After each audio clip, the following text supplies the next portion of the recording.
Querido, use o cartão do seu irmão.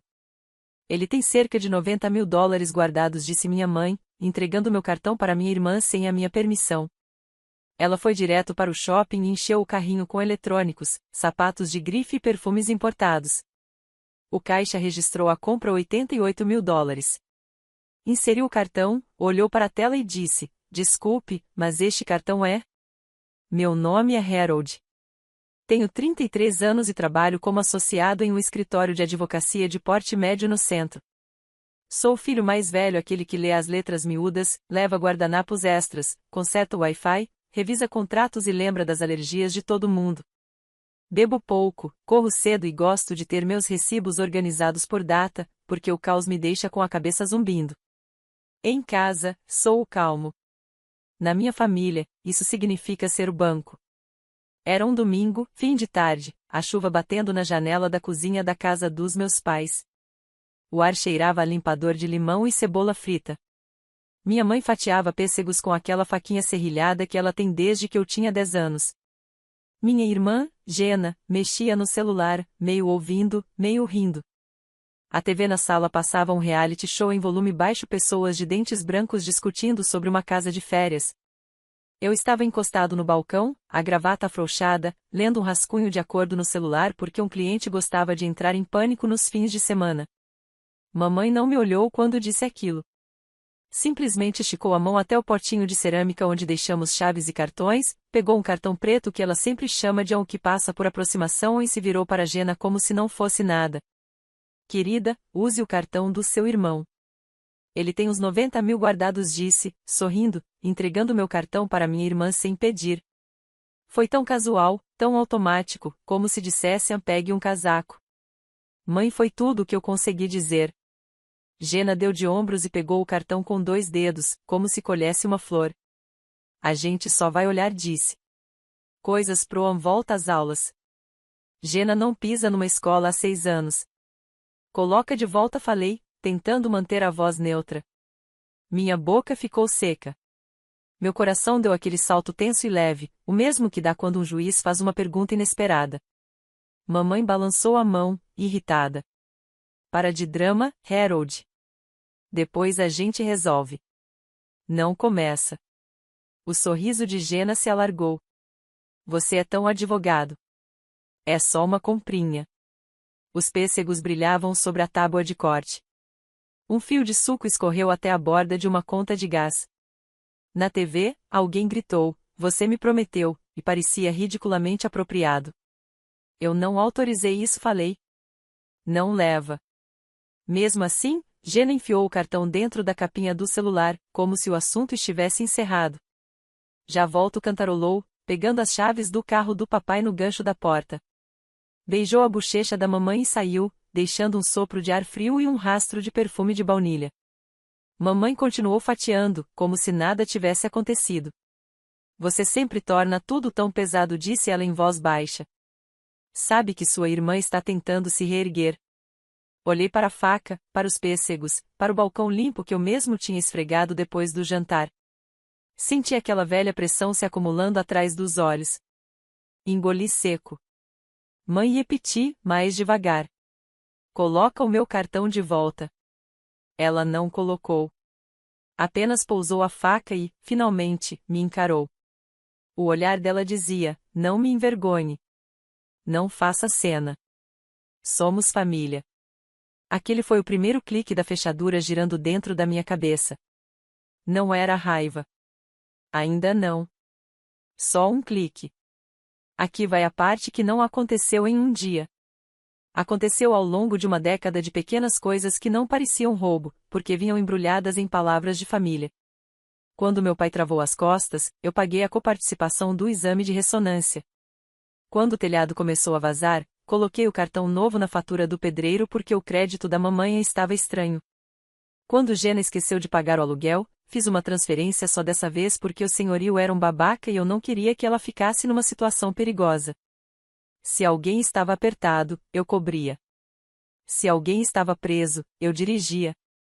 Ninguém perguntava de onde vinha o dinheiro. Assumiam que eu tinha, porque eu era o advogado. Eis a verdade nada glamourosa: sou associado, não sócio. Pago empréstimos estudantis absurdos. Tenho um carro usado e barato que cheira vagamente a café. E aqueles 90 mil dólares não estavam sobrando. Era o meu fundo de emergência e o valor da entrada de um apartamento simples, que eu vinha monitorando em um aplicativo imobiliário às 2 da manhã, quando a insônia batia. Era o resultado de cada almoço levado de casa, de cada Uber que eu deixei de pedir, de cada casamento em que usei o mesmo terno e fingi que era por estilo. Quando você é o calmo, todo mundo acha que você está bem mesmo quando você diz que não está. A frase favorita da mamãe: nós te criamos, você se deu bem, agora é hora de retribuir. A do papai: família é um só bolso. A da Gena: não estou pedindo esmola, é um investimento. Eu discutia mentalmente com essas frases há anos. Fazia contra-argumentos na cabeça, como se estivesse encerrando um processo, enquanto escovava os dentes. Mas em voz alta, eu engolia tudo. Escolhia minhas batalhas. Queria paz. Só que paz vem com um preço que ninguém calcula até ser tarde demais. A pressão aumentou na última primavera. Gena largou um emprego numa boutique depois de 2 semanas porque a gerente tinha um tom ruim. Depois abriu uma lojinha online que não vendia nada e começou a postar vídeos de vida leve como influenciadora. Mamãe coassinou um carro para ela ir às entrevistas. Quando as parcelas atrasaram, adivinha quem ajudou por enquanto? Em junho, contei que finalmente estava procurando um apartamento. Falei com a voz cuidadosa que uso com testemunhas nervosas. Já juntei o valor da entrada. Estou encontrando um corretor. Não quero mexer nesse dinheiro para mais nada. Mandei por mensagem também, para ficar registrado. Mamãe reagiu com um coração. Papai mandou um joinha. Gena respondeu: orgulhosa de você, mano. Posso pegar seu liquidificador emprestado? 2 semanas depois, o grupo da família explodiu com uma mensagem: jantar de família no domingo. Grande notícia. Era da Gena. A grande notícia era que ela estava abrindo um estúdio ou melhor, alugando uma salinha no espaço de coworking com luzes de neon. Ela queria surpreender todo mundo com um vision board. No jantar, passou uma lista plastificada com suas necessidades básicas: câmera, ring lights, algumas peças de grife, um notebook que não travasse e presentes para futuras parcerias porque, segundo ela, é preciso gastar para ganhar. Não olhem para mim, disse meu pai, levantando as mãos. Tô sem nada. Seu irmão vai ajudar, completou minha mãe, como se estivesse pedindo pão. Eu fiquei olhando para a lista. Pensei no banheiro de azulejos verdes do condomínio que eu havia salvo no celular. Eu não posso, disse. Eu já falei do dinheiro da entrada. Gena revirou os olhos. Você é tão quadrado. Mamãe suspirou um suspiro profundo, teatral. Sua irmã está tentando, Harold. De todas as pessoas, você devia apoiar isso. Eu apoio, respondi. Só não com o dinheiro da minha casa. O rosto dela endureceu. Você sempre foi tão cuidadoso, disse, como se cuidadoso fosse um defeito. Às vezes é preciso acreditar nas pessoas, acrescentou meu pai. Nós acreditamos em você desde que nasceu. Ele quis dizer, você nos deve isso. Depois do jantar, lavei a louça. Os números vermelhos do fogão marcavam 8h32. A esponja rangia na frigideira. Eu respirava devagar, como ensino aos clientes ansiosos antes de uma audiência. Na semana seguinte, mamãe apareceu no meu apartamento com um galão de sabão em pó e saiu levando meu laptop reserva, só por alguns dias, para Gena editar uns vídeos. Eu disse a mim mesmo que tudo bem. Depois pediu minhas senhas de streaming, para ela relaxar. Eu disse a mim mesmo que era nada. Mais tarde, pediu para eu coassinar um pequeno empréstimo pessoal, caso Gena precise de estoque. Dessa vez, eu disse não. Eu realmente disse a palavra. Mamãe ficou 3 dias sem falar comigo. E então veio o domingo. Os pêssegos. O cartão. Depois que Gena saiu com o meu cartão, fiquei parado naquela cozinha e senti o peito vibrar como um fio de alta tensão. Quis gritar. Não gritei. Fiz o que sempre faço, tentei administrar. Mãe, isso não está certo, disse. Você não pode pegar o meu cartão. Ela limpou a faca com um papel toalha. Eu não peguei. A Gena só emprestou. Ela não tem permissão. Você é tão legalista, disse, como se fosse um insulto. Transforma tudo em contrato. Somos família. Eu quis dizer famílias também podem roubar. Quis dizer eu não sou uma linha de crédito. Mas o que saiu foi. Liga pra ela. Manda ela devolver. A boca da mamãe se apertou. Para de querer controlar tudo. A chuva apertou. Papai entrou arrastando as sandálias com meias, abriu a geladeira e ficou olhando lá dentro como se a resposta estivesse ao lado dos picles. O que está acontecendo? Perguntou, percebendo o clima pesado. Nada, respondeu mamãe depressa. A Gena saiu resolver uma coisa. O quê? Perguntei. Ela não respondeu. Jogou os caroços de pêssego no lixo e amarrou o saco. Preciso levar isso lá fora. Saiu na chuva sem casaco. Parecia uma metáfora e também apenas minha mãe sendo dramática com frutas. Fiquei ali, com o celular na mão. Digitei, devolve meu cartão agora. Não enviei. Apaguei. Digitei, isso não está certo. Apaguei de novo. Às 18h14, Gena mandou no grupo da família uma foto de 3 sacolas de compras em uma praça de alimentação de shopping, com um smoothie ao lado. A legenda. Domingo produtivo, a gente ama. Sem marcar ninguém. Sem recibos. Sem detalhes. Só uma provocação. Mamãe reagiu com um emoji de coração. Papai mandou aquele de fogo mesmo que ele usa errado pra tudo. O clique na minha cabeça virou uma palavra lenta. Pontos de ruptura nem sempre chegam com gritos. Às vezes, aparecem sob uma luz fluorescente uma caixa registradora operada por alguém que só está fazendo o próprio trabalho. Às 19h02, meu celular vibrou com um alerta de fraude. Depois outro. E mais um. Foi você? Perguntava. $3 Electroelectronics. $8,99 Lumiere Shoes. $280 Maison Parfait. Localização: o shopping que a Gena sempre marca nos stories quando quer amostras grátis. Tirei print, eu sabia que ia precisar de provas. Toquei em não fui eu. Liguei pro banco. Enquanto esperava, ouvindo uma gravação dizendo que a minha ligação era muito importante, mandei mensagem pra Gena, Me liga agora. Ela não ligou. Em vez disso, postou um bumerangue de uma sacola brilhante balançando no pulso. Mamãe me mandou uma mensagem separada. Não seja mesquinho. Ela está investindo em si mesma. Investindo. A atendente entrou na linha voz calma, entediada, provavelmente numa sala com iluminação ruim. Confirmei todos os dados e pedi para congelar o cartão.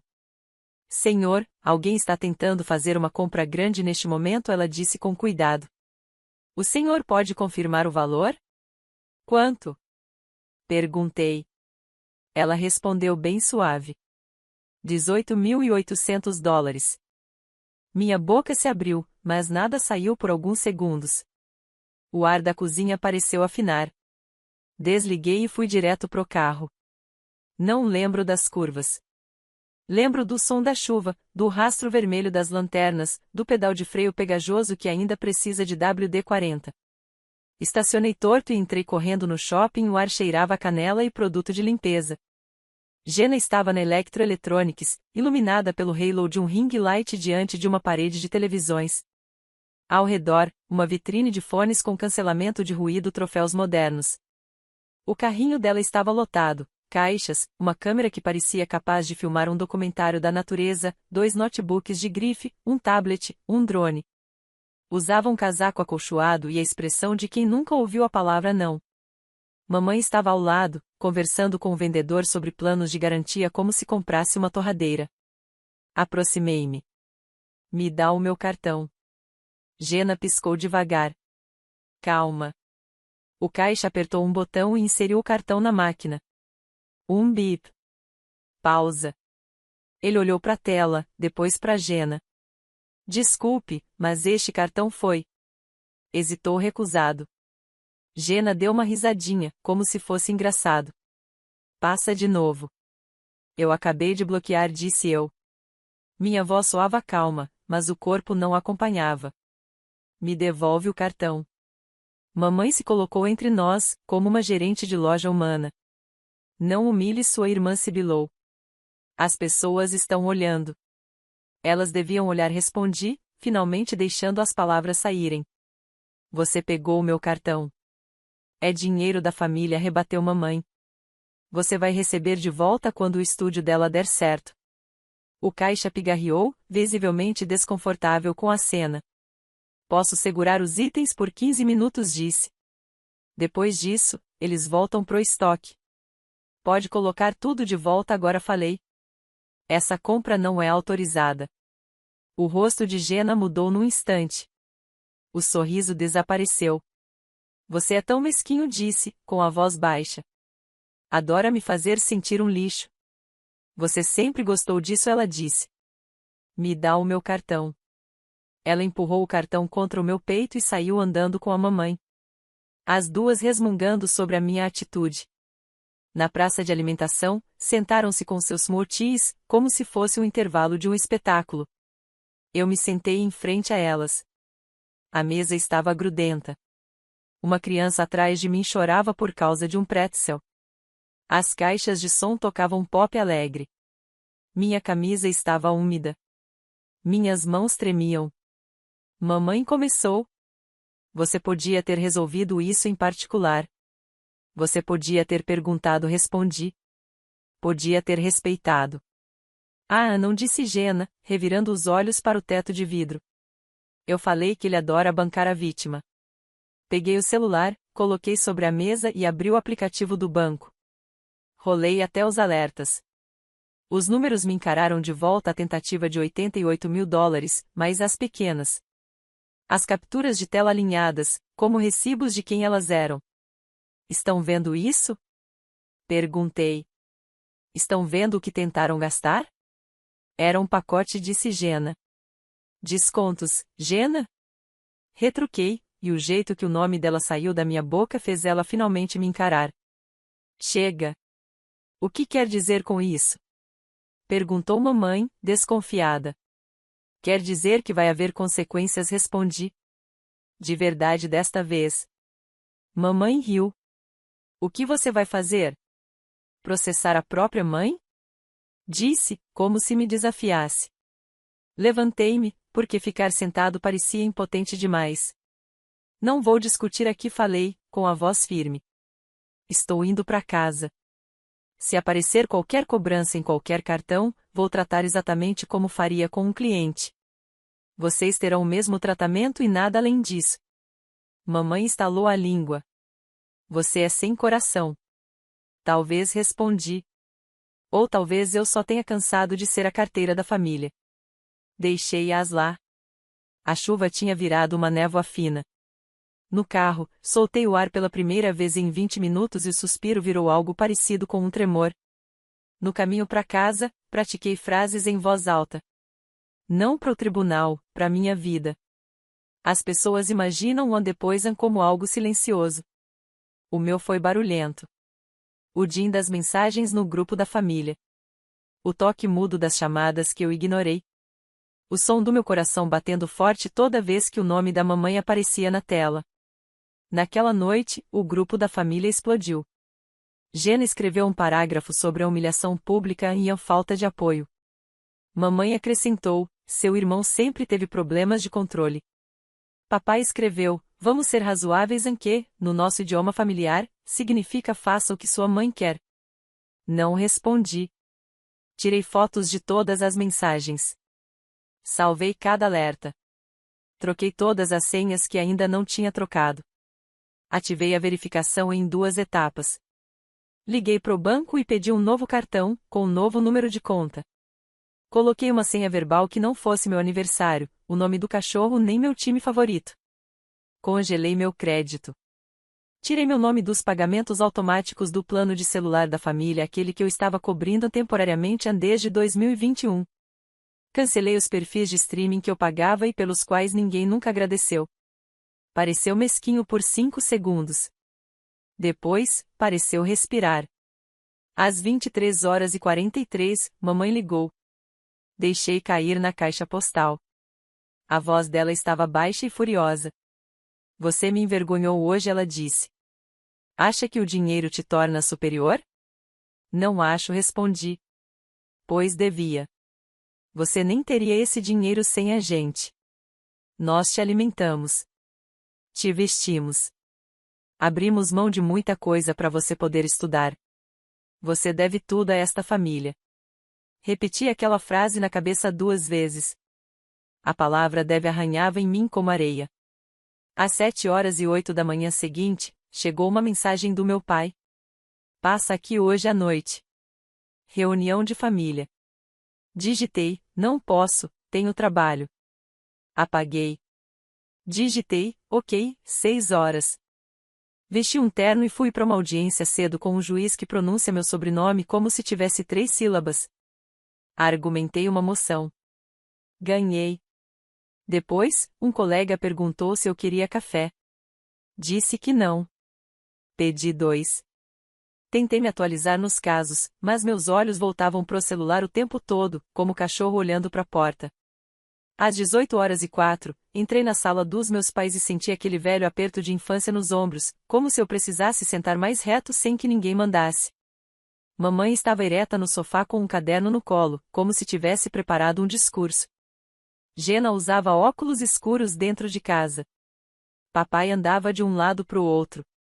Vamos resolver isso hoje, disse ele, jogando as mãos pro ar como um árbitro. Assenti.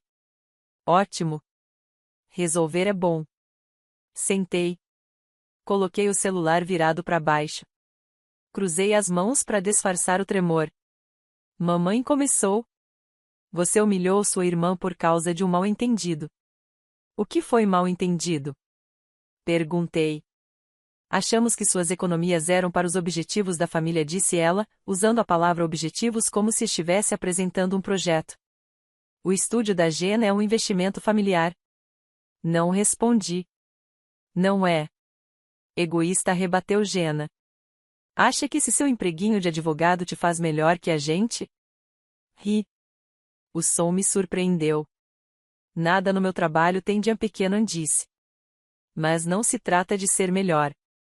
Se trata de ter limites. Mamãe colocou o caderno de lado e se inclinou para frente. Limites, repetiu devagar, provando a palavra como se tivesse gosto amargo.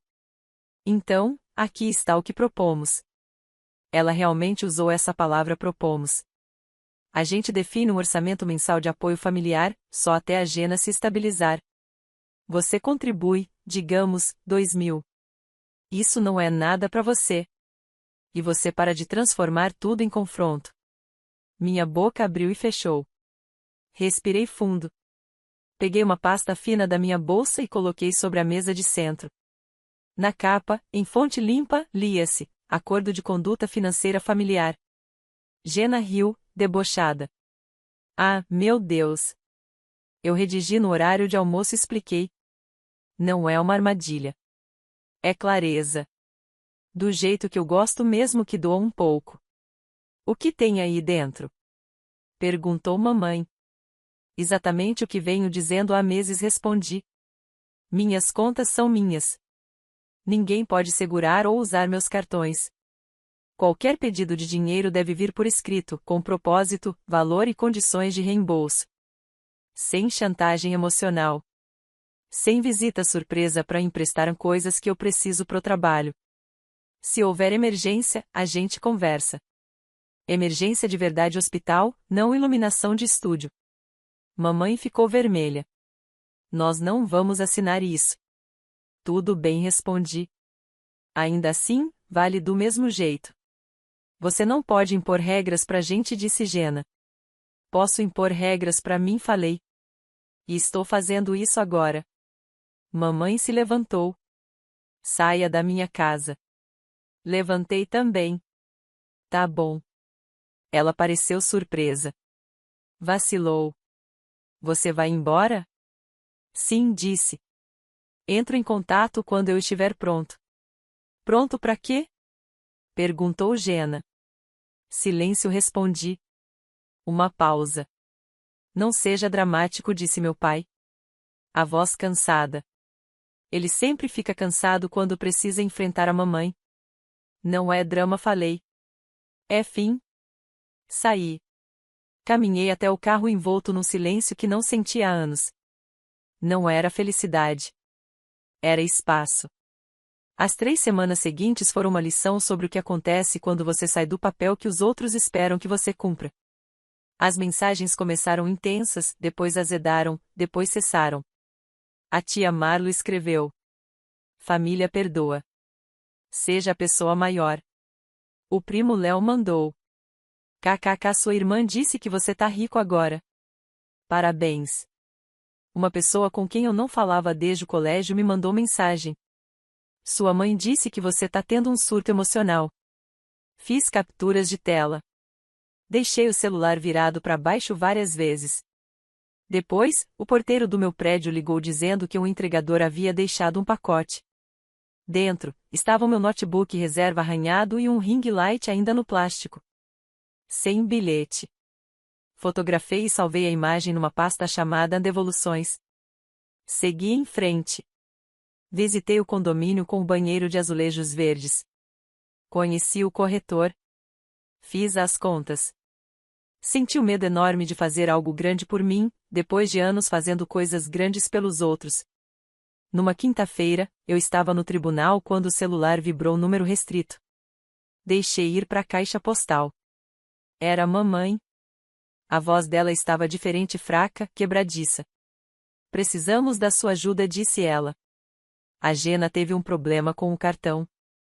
Alguém fez alguma coisa com ele. Tem um policial aqui fazendo perguntas. Me liga. Sentei no carro depois da audiência e ouvi o recado 2 vezes. O sol batia forte. Um garoto passava de patinete na calçada, o capacete grande demais. Liguei de volta. O que aconteceu? Perguntei. É um mal-entendido, começou ela. O que aconteceu? Repeti. Mamãe suspirou. Um cartão foi usado. Estão dizendo que não foi autorizado. Estão dizendo que é fraude. De quem é o cartão? Do seu, disse ela depressa. Mas é uma confusão, Harold. Tá tudo errado no sistema. Interrompi. Não falei. É bem simples. Eu denunciei o uso não autorizado. Se alguém usou minhas informações, o banco e a polícia vão resolver. Você vai deixar sua irmã ser presa? Gritou ela, a raiva voltando à voz. Ouvi os velhos ganchos voltando ao lugar: culpa familiar, dever, obrigação. Senti o impacto contra o limite que eu havia construído e ele parou ali. Vou deixar o processo seguir, falei, como diria qualquer cliente. Ela é sua irmã, disse minha mãe, agora com a voz suave, suplicante. Sim, respondi. E eu tenho sido a rede de segurança dela por 10 anos. Essa rede está fazendo mais mal do que bem. Mamãe ficou em silêncio. Então você mudou. Parei de mentir, respondi. Talvez isso pareça mudança. Durante 2 dias, foi caos. Parentes distantes ligaram. Vizinhos antigos mandaram mensagens. Gena postou um textão sobre traição, fundo preto e letras brancas. Eu não vi. Só soube quando um amigo me mandou o print com a pergunta: é sobre você? Respondi. Não é mais o meu circo. Depois disso, o barulho diminuiu. As pessoas se cansam da indignação quando você para de alimentá-la. Assinei a compra do apartamento. Um monte de papéis, uma caneta pesada.